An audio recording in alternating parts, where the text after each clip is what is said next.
여러분은 꼭 닮고 싶거나 따라하고 싶으신 사람이 있으십니까? 소위 우리가 롤모델이라고 부를 만한 사람들이 여러분에게 있으신지 잘 모르겠습니다.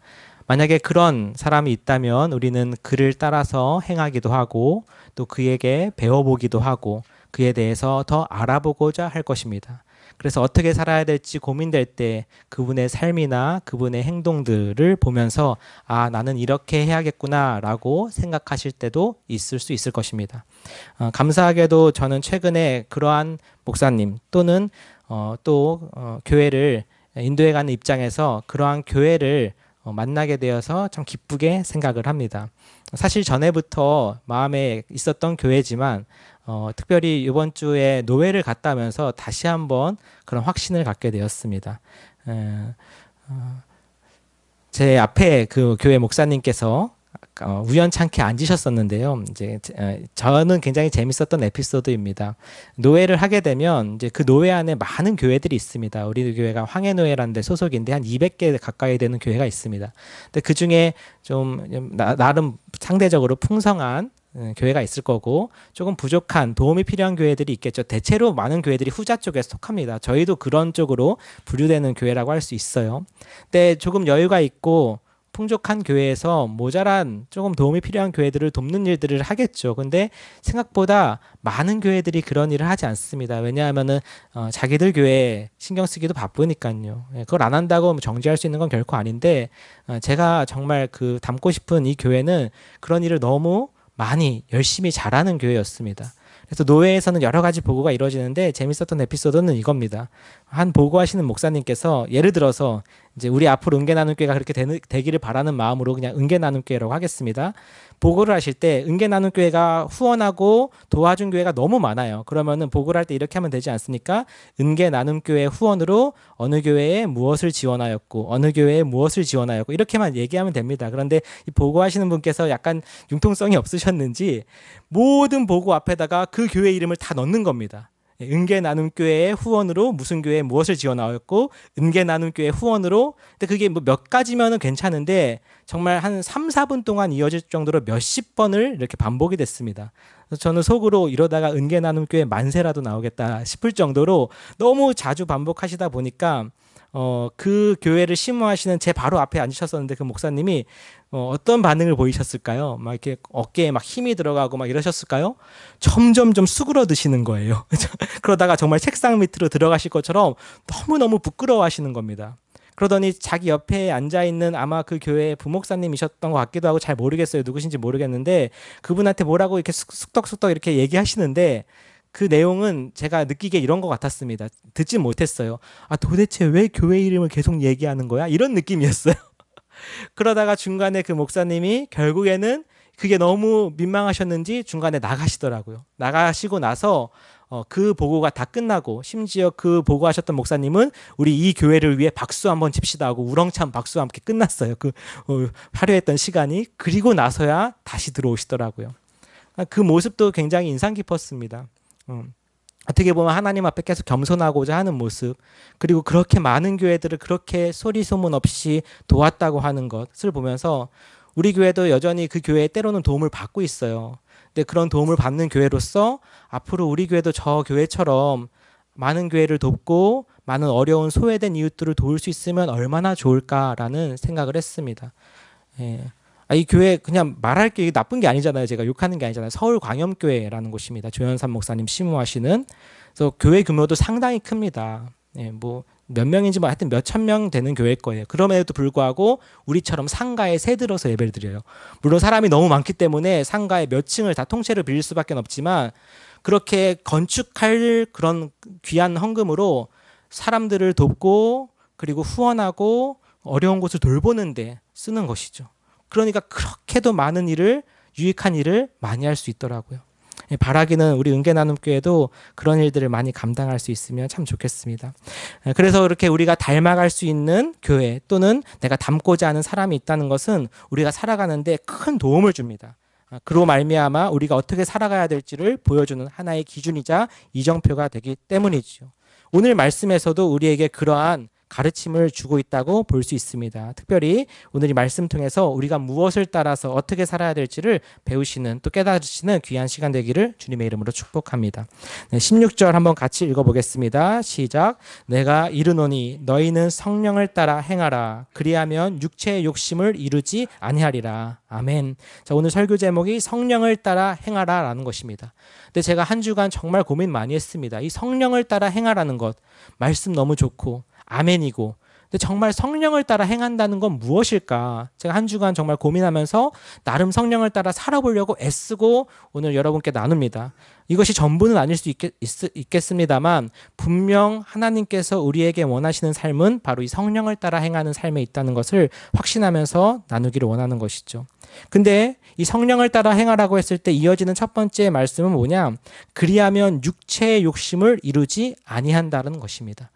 아마 여기 앉아 계신 분들 중 그 어느 누구도 마음껏 죄짓고 그리고 내가 하고 싶은 대로 살기 원하시는 분은 안 계실 겁니다. 그러니까 아마 이 자리에 앉아 계시겠죠. 근데 참 쉽지 않죠. 내가 원하지 않는 바를 행할 때도 있고 실수할 때도 있고 또 그래서 후회할 때도 있습니다. 그래서 참 그것이 힘든 것이죠. 그래서 죄와 싸우기도 하지만 여지없이 무너지는 자신을 발견하곤 해요. 저라고 예외는 아닙니다. 그런데 그 죄와 싸우는 것이 너무 힘든 일이죠. 근데 오늘 이 말씀에서는 그 죄와 싸우는 방법을 분명하게 알려주고 있습니다. 바로 성령을 따라 행하는 것이죠. 근데 왜 그 싸움이 그토록 힘들까? 17절에 나와 있어요. 육체의 소욕은 성령을 거스르고 성령은 육체를 거슬러서 이 둘이 서로 대적함으로 우리가 원하는 것, 내가 하고자 하는 것, 정말 우리는 여러분 여기 앉아 계신 분들 다 마찬가지일 거예요. 하나님 뜻대로 살기를 원하시죠. 하나님과 대적해서 하나님 앞에 내가 하나님보다 더 높아지고자 하는 그 중심으로 사시는 분은 아마 없을 겁니다. 근데 내가 원하는 것들을 못하게 하는 방식이 뭐예요? 육체의 소욕이 성령과 대적함으로 말미암아 못하게 한다라는 거예요. 이게 굉장히 치열한 영적 전투거든요. 그러니까 우리 눈에는 보이지 않지만 우리 인간은 기본적으로 영적인 존재고 엄청나게 치열한 영적인 전쟁을 치르면서 살고 있습니다. 특별히 우리가 더욱 신앙적으로 하나님께 가까워지고 하나님과 하나 되려고 할 때 그런 일들은 더욱 무섭게 일어나는 법이죠. 그게 바로 이 17절의 원리에 의해서 그렇습니다. 그래서 육체의 소욕은 우리의 성령께서 원하시는 삶을 못 살도록 만들어요. 여기서 육체라고 할 때 이 육체는 단순히 어떤 우리의 신체적인 본능이나 욕구만 의미하는 것이 아니라 우리 삶의 방향성을 가리킨다고 보시면 되겠습니다. 그러니까 세상에서 추구하는 모든 가치, 기준, 거기에 따라서 살고자 할 때 우리가 육체의 소욕을 따라 산다고 볼 수 있겠죠. 모든 인간적인 방식과 욕망과 욕심들을 포함해서 말입니다. 근데 이러한 것들은 성령을 거슬러요. 그래서 이 성령을 인도하는 삶, 성령을 따라 사는 삶을 살 수 없게 만드는 것이죠. 이 두 가지가 항상 우리 안에 싸우고 있는 것을 여러분 자신이 잘 알 것입니다. 저도 항상 느끼고 있습니다. 그런데 이 싸움에서 이기는 방식은 단 하나예요. 우리가 많은 것을 갖추고 죄와 싸운다고 해서 이길 수 있다라기보다는 18절처럼 너희가 만일 성령의 인도하시는 바가 되면 율법 아래에 있지 아니하는 것입니다. 다시 말하자면 성령께서 인도하시는 곳으로 갈 때 우리는 죄와 멀어지고 육체의 삶과 거리를 둘 수 있는 것이죠. 클럽에 젊은 친구들이 클럽에 가서 유혹에 들지 않게 기도해달라고 할 수 있겠습니까? 그렇죠? 도박장에 가가지고 더 이상 내가 도박을 끊지 않게 해달라고 기도할 수 있겠습니까? 끊게 해달라고 기도할 수 있겠습니까? 그런 원리인 거죠. 그러니까 죄가 있는 곳에 가서 싸울 것이 아니라 성령께로 가까이 가면 죄는 자연스럽게 멀어지더라고요. 제가 그래도 그나마 한 주간 계속 이것을 의식하며 살았더니 조금 더 죄가 싫어지고 멀어지는 게 느껴졌어요. 쉽지 않죠. 그래서 제가 다음 주에도 이번 한 주처럼 살 수 있으면 좋겠다 이런 생각을 지금 하고 있습니다. 여러분 한번 기도해 주십시오. 그렇게 살기를 원합니다. 그래서 그 성령을 따라 살고자 하는 것, 그것을 의식하는 것부터가 우리의 삶의 그리스도인의 삶의 시작인 것이죠. 그런데 이 18절 말이 조금 재밌어요. 왜냐하면 너희가 만일 성령의 인도하시는 바가 되면 뭐래요? 율법 아래 있지 않대요. 그러니까 죄 아래 있지 않는다라는 이야기가 아니라 율법 아래 있지 아니한다라는 이야기는 우리가 앞에서 갈라디아서의 맥락을 이해해야만 사실 이해되는 구절이죠. 그렇지 않습니까? 원래는 우리가 18절만 떼놓고 보면은 성령 안에 있으면 성령 아래 있으면 뭐예요? 율법 아래 있어야 되죠. 하나님 말씀 가운데 순종하게 되는 게 성령의 능력이잖아요. 그렇죠? 이 조금 소리가 커졌죠. 그러니까 여기서 얘기할 때 갈라디아서에서의 율법이라고 할 때 의미는 다시 한번 우리가 알 수 있죠. 그 율법이 하나님의 말씀의 전체의 순종을 가리키는 것이 아니고 뭡니까? 바로 어떤 육체적인 자랑, 자신의 자격을 뜻하는 말이라고 우리가 볼 수 있다라는 것이죠. 즉 그런 성령의 인도하시는 바가 되면 그런 인간적인 것들은 그다지 중요하지 않다라는 것을 깨닫게 되는 것입니다. 그러면서 육체의 일은 분명하니라고 하면서 19절에서부터 21절까지 자세히 하고도 다양한 목록으로 나와 있죠. 이 목록을 외우시는 분은 아마 없을 겁니다. 아마 좀 이따 보게 될 성령의 9가지 열매는 외우시는 분들이 종종 있을지 몰라도 이 육체의 일에 대한 목록은 외울 필요가 없으니까. 근데 성령의 9가지 열매도 굳이 외울 필요는 없습니다. 왜냐하면 물론 외우면 좋지만요. 여기서 나오는 이 모든 하나하나가 다 사실을 뭘 얘기하고 싶은 거냐. 21절에 보는 것처럼 21절에 투기와 술 취함과 방탕함과 또 그와 같은 것들이라. 그와 같은 것들이라. 이건 뭘 의미할까요? 이거 외에도 많다라는 거예요. 즉 바울이 이걸 쓰면서 육체의 일들이 뭐가 있더라면서 그냥 생각나는 대로 다 쓴 거죠. 근데 그거 말고도 참 많은 거예요. 다시 말하자면은 많이 쓰자면 몇십 개도 쓸 수 있는 거고 적게 쓰자면 두세 개만 써도 되는 거예요. 예를 들면 육체의 일은 우상 숭배와 분열함과 방탕함이다. 이렇게만 했어도 여러분 느낌이 옵니까 안 옵니까? 오시죠. 굳이 이렇게 많은 목록이 없었어도 상관없을 거예요. 그러니까 우리가 그 목록 하나하나를 다 외워서 알 필요는 없는 것이죠. 그러니까 대충 육체의 일이라는 것은 이런 것들이라는 것을 표현하는 데 쓰인 것이죠. 중요한 건 뭐예요? 하고 싶은 말은 이런 육체의 일들을 행하는 자들은 어떻게 됩니까? 21절 하반절에 하나님의 나라를 유업으로 받지 못해요. 자, 이 개념은 앞에서 갈라디아서 3, 4장에서 충분히 나왔던 개념이죠. 왜 구원이라고 하는 것은 무엇이었어요? 하나님의 자녀가 되어서 하나님의 나라를 상속받는다는 거였어요. 소위 우리가 천국 간다라고 표현하는 것이 성경에서는 훨씬 세련된 표현으로 이렇게 나와 있습니다. 근데 우리가 기존에 배워왔던 거는 또 많이 들어왔던 것 중에 하나는 믿으면 천국 가고 그렇죠? 믿지 않으면 지옥 가는 건데 여기서는 그런 가르침과는 좀 거리가 있죠. 왜요? 이런 일들을 뭐 하는 자는 하는 자들은이에요. 하는 자들. 이런 일들을 하는 자들은 하나님 나라를 유업으로 받지 못한다. 쉽게 말해서 천국 가지 못한다는 거예요.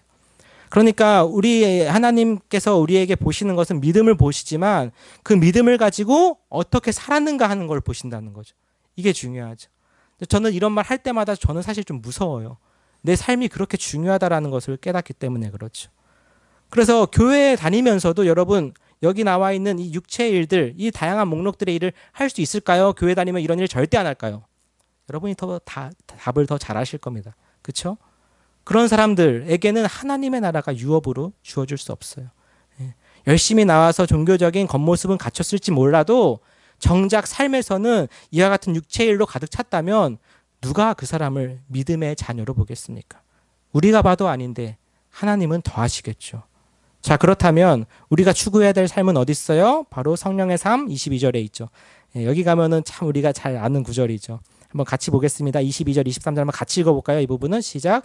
오직 성령의 열매는 사랑과 희락과 화평과 오래 참음과 자비와 양선과 충성과 온유와 절제니 이 같은 것을 금지할 법이 없느니라. 아멘.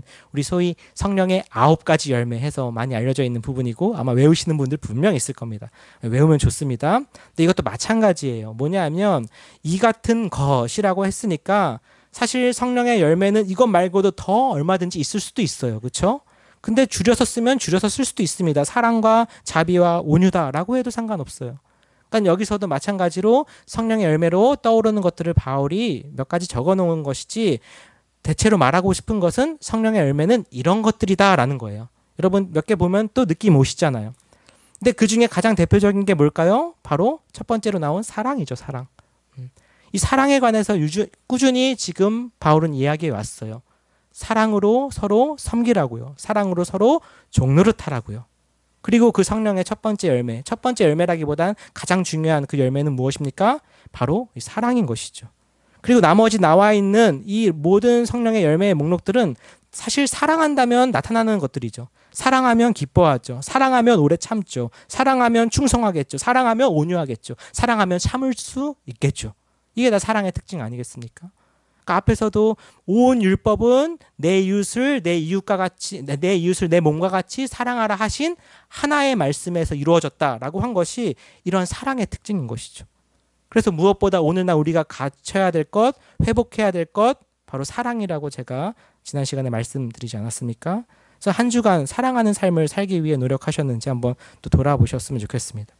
그리고 특별히 그리스도 예수의 사람들, 그리스도인의 특징은 뭐냐? 24절에 나온 것처럼 그런 육체와 함께 그 정욕과 탐심을 십자가에 못 박은 거예요. 그러니까 그리스도인의 특징에 대해서 갈라디아서에서 앞에서도 말했지만 이런 표현이 있었죠. 뭐로 옷 입었다? 그리스도로 옷 입었다. 그리스도와 함께 죽고 함께 산 세례받은 자로서 그리스도로 옷 입은 자라면 여기서는 또 뭐라고 표현하고 있어요? 그 정욕과 탐심을 함께 주님과 함께 십자가에 못 박은 사람들이에요. 그러니까 더 이상 옛날 그 가치, 세상의 그 기준에 따라 살기를 포기하고 내려놓고 그리고 이제 그 예수의 십자가를 바라보는 삶을 살겠다고 결심한 사람들이 그리스도인이라고 하는 것입니다. 근데 이 십자가가 우리 삶에 그래서 그토록 무척이나 중요한데도 불구하고 우린 때론 이 십자가를 너무 가볍게 여기거나 잊고 살 때가 참 많아요. 저 역시 그럴 때가 있습니다. 저부터가 이 말씀 가운데 십자가가 여러분에게 전달되도록 해야 되는 중요한 자리에 있음에도 불구하고 때로는 십자가가 제 삶 가운데 없고 전하는 말씀 가운데 없다고 느껴질 때도 종종 있는 것이죠. 그러나 사랑하는 우리 성도 여러분, 정말 우리 그리스도인의 삶 가운데 먼저 십자가의 은혜가 회복되기를 원합니다. 이것이 먼저 우리로 하여금 육체의 정욕을 못 받고 성령을 따라 살게 하는 유일한 근원이에요. 다른 것은 없습니다. 어떤 이념이나 어떤 세상의 유행이나 이런 것들이 중요한 것이 아니라 우리는 먼저 십자가 앞에 바로 서 있는 자들이어야 하는 것이죠. 그래서 성령을 따라 행한다는 것, 이게 무엇일까 제가 생각해 봤을 때 크게 두 가지였습니다. 우선은 이 육체의 욕심을 십자가에 못 박는 자로서 기도하는 것이었어요. 기도하지 않고는 성령을 따라 행하는 삶이 가능하지 않겠더라고요. 앞에서 말씀드렸다시피 우리의 특히 그리스도인의 삶은 굉장히 영적입니다. 그리고 보이지 않는 치열한 영적 전투가 벌어집니다. 알게 모르게 여러분 이 자리까지 오시는데 영적 전투를 치열하게 겪고 오신 분들이 분명히 있을 겁니다. 예배 자리가 그렇거든요. 그러한 가운데서도 주님께서 여러분에게 힘과 능력을 주시는 가운데 인도하셨다는 건 여러분이 하나님을 의지했다라는 하나의 증표겠죠. 어쨌든 간에 우리의 싸움 가운데서는 이 치열한 영적 전투가 있기에 우리는 기도 가운데 하나님께 나아가지 아니하고서는 이 성령에 이끌리는 삶을 살기가 무척 어렵다라는 것이죠. 우리 삶을 가만히 들여다보고 있으면 자연스럽게 죄로 가까이 가는 것을 볼 수 있습니다. 여러분 아무것도 하지 않고 그냥 가만히 내 생각이나 내 영혼을 하나님께 드리려고 하지 않고 있다 보면 어떻게 될까요? 가만히 중립을 유지하고 있을까요? 오뚜기처럼? 아닙니다. 자연스럽게 기우는 부분이 있는데 그게 어느 쪽일지는 여러분이 더 잘 아실 겁니다. 그래서 우리는 부단히 기도를 통해 성령을 따라 행하기를 구해야 되는 것이죠. 그러할 때 하나님께서 우리로 하여금 그 성령에 따르는 삶을 살 수 있도록 인도해 가십니다. 또 한 가지는 십자가를 묵상하는 것입니다. 우리가 때로는 잊고 살았던 그 십자가의 은혜를 회복하는 것이죠. 그리고 그 구원의 감격이 살아나는 것입니다. 그러할 때 예전에 살았던 내 예전의 그 죄와 모습이 다시금 싫어지고 그리고 떠나가기를 원하는 우리 자신의 모습을 발견할 수 있겠죠. 그래서 사랑하는 성도 여러분, 우리가 성령을 따라 행하기를 원할 때 바로 여러분 기도를 그리고 무엇보다 십자가를 묵상하며 주님 앞에 나아가시길 바랍니다. 그 십자가 안에서 주님은 우리를 분명 자유케 하시고 성령으로 인도해 주실 줄 믿습니다. 그래서 25절에 바울이 이렇게 말합니다. 만일 우리가 성령으로 살면 또한 성령으로 행할지니, 다시 한번 강조되고 있죠. 26절처럼 그러나 헛된 영광을 구하면 서로 노엽게 하거나 서로 투기하지 않아야 될 것입니다. 우리가 더 이상 성령 죄와 또는 율법의 행위, 겉모습이 아닌 이제 하나님의 성령의 자유함 가운데서 인도되어진 자로서 한 주간 승리하시고 성령을 따라 살아가는 삶을 살아보시기를 주님의 이름으로 축복합니다. 네, 같이 앞에서 불렀던 찬송인데요. 한번 같이 찬송하고 하나님 앞에 기도했으면 좋겠습니다. 191장 찬송가 191장 우리 오늘 기쁘게 했던 찬송 정말 그 성령의 힘과 능력을 의지하고 구하면서 함께 찬송하고 기도하겠습니다.